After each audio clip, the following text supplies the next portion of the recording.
Bonjour, je fais cette vidéo sur un thème assez particulier.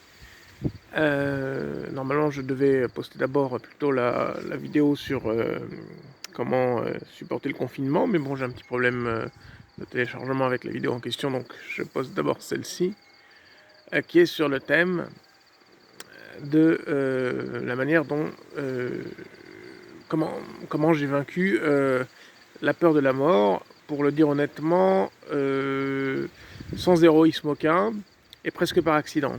Malheureusement sans héroïsme aucun. Et en fait, donc lorsque j'étais parti sauver des chiots dont la mère avait été écrasée sur la route, et donc,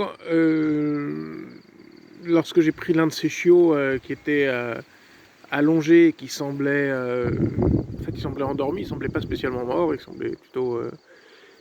Mais en fait, lorsque j'ai mis la main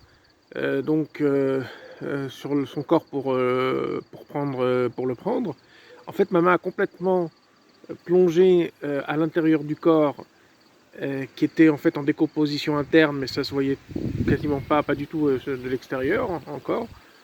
Et à l'intérieur, il y avait plein de verre. Donc en fait, ma main a plongé dans le corps et donc j'étais pris de panique, quoi. Et ma main était pleine de verre. J'ai relevé la main, j'ai même lâché le corps tellement j'étais paniqué. Et j'ai regardé ma main comme ça, pleine de verre et extrêmement puante et gluante, etc. Et j'étais paniqué. Et en même temps, j'ai quand même eu le réflexe de me dire, parce que je connais aussi les techniques qui s'appellent de l'exposition, c'est-à-dire que quand quelqu'un a peur, par exemple, des araignées, ben on l'expose précisément aux araignées pendant un certain temps, de sorte à ce qu'il en conclut que ce n'est pas si dramatique que ça, et ça lui fait passer la peur. Et de la même manière, je me suis dit, bah écoute, tu vas rester, non, tu vas pas te laver les mains, tu vas pas t'enfuir, etc. Tu vas rester, tu vas bien regarder comme ça,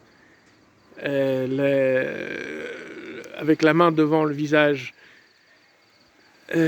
toute cette pourriture assez horrible, quoi. Enfin, c'est pas de la pourriture d'ailleurs. En fait, quand les vers ont d'ailleurs une fonction essentielle, puisqu'en fait, ils recyclent les corps dans la nature, etc. Mais bon, on est quand même des humains qui avons un imaginaire fort par rapport à ça. Ça évoque la mort, d'abord et avant tout.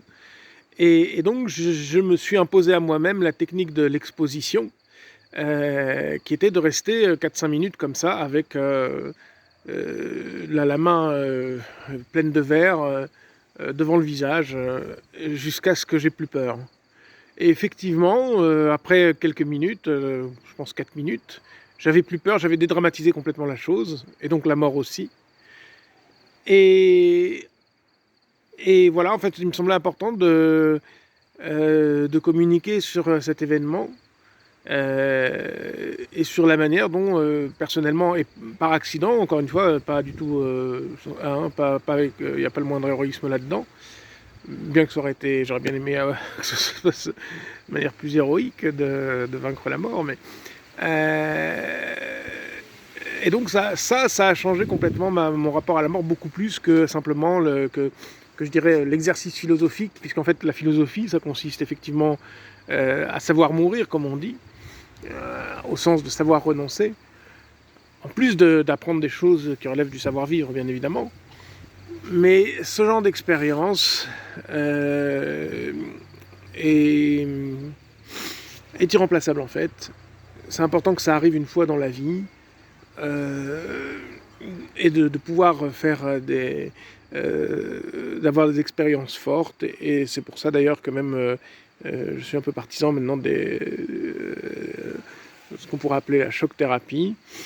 Il faut savoir évidemment pas l'appliquer à qui, dans quelles conditions, etc. Il ne s'agit pas de traumatiser encore plus les gens.